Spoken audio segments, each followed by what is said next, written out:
नमस्कार दोस्तों, मैं हूं अंजलि और आप देख रहे हैं इंडियन वाइल्ड लाइफ चैनल। दोस्तों, आज हम आपको ले चलेंगे अंडमान के बाराटंगा आइलैंड पर।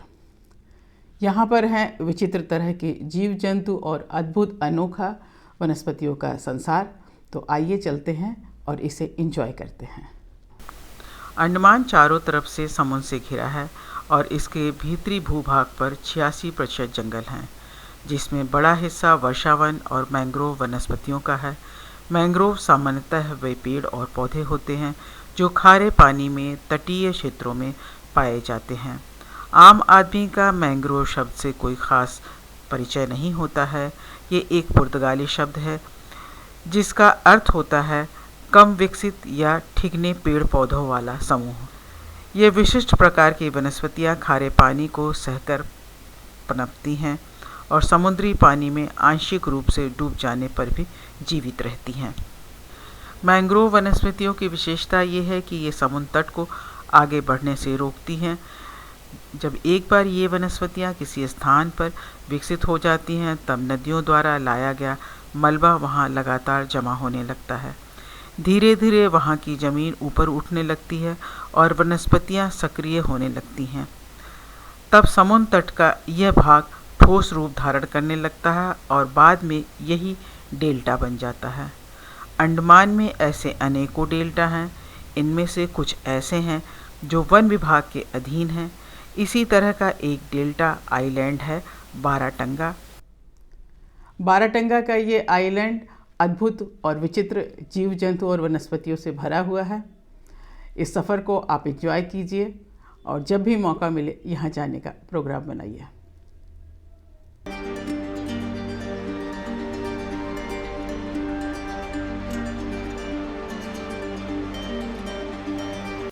बाराटंगा आइलैंड का हमारा यह सफ़र अत्यंत रोमांच से भरा था।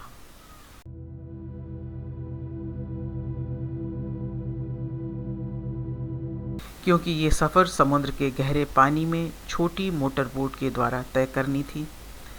पहले बड़ी जहाज़ से हम टापू के पास तक पहुँचे।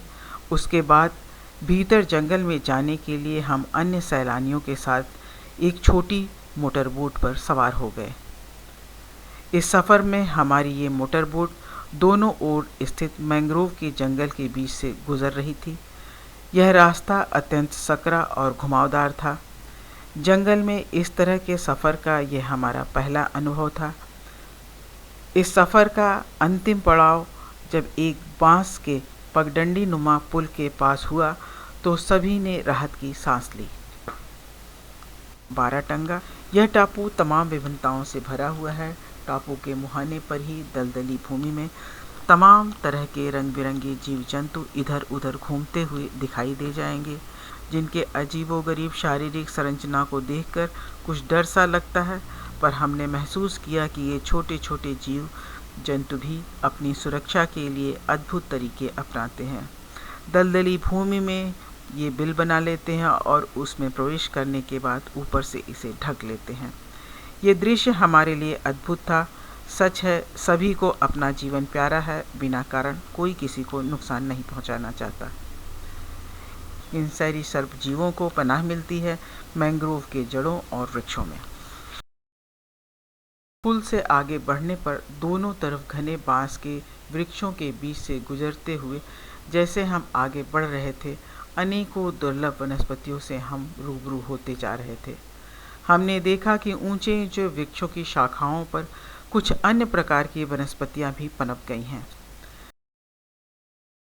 कुदरत के इन अजूबे करिश्मे से जैसे जैसे हम रूबरू होते जा रहे थे, अनेकों विचार दिमाग में कौंधने लगे थे।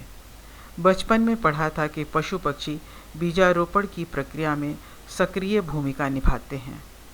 ये पौधे उसी का उदाहरण स्वरूप हमारे सामने दिख रहे थे, जिन्हें बड़े वृक्ष पाल पोस रहे थे।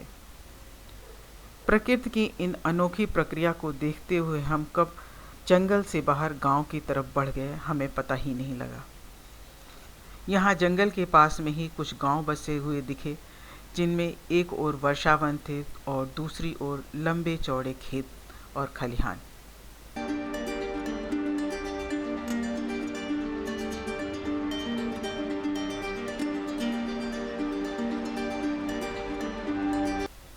यहाँ हमने देखा कि स्थान स्थान पर दुर्लभ वनस्पतियों के बोर्ड लगे हुए हैं।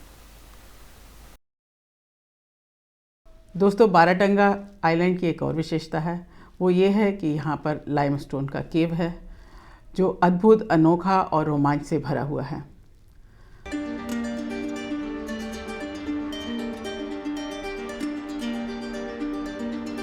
जंगल के एक छोर पर अति प्राचीन लाइमस्टोन की गुफाएं हैं, जिनके अंदर कुछ ही दूरी तक सैलानियों को जाने की अनुमति है। गुफा के भीतर काफ़ी गहरा अंधेरा है और नीचे ज़मीन दलदली है, जहाँ पर चलने के लिए कुछ पत्थर रख दिए गए हैं।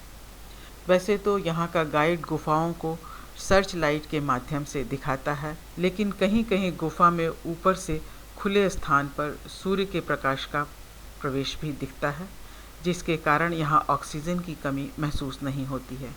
गुफा के भीतर स्थित ये चट्टानें, पानी के लगातार गिरने से इन चट्टानों पर अनेकों आकृतियाँ उभर आई हैं।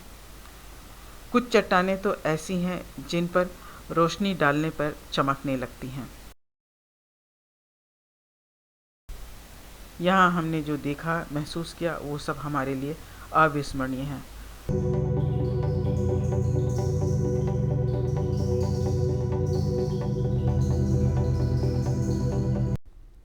दोस्तों, हमारा ये वीडियो आपको कैसा लगा?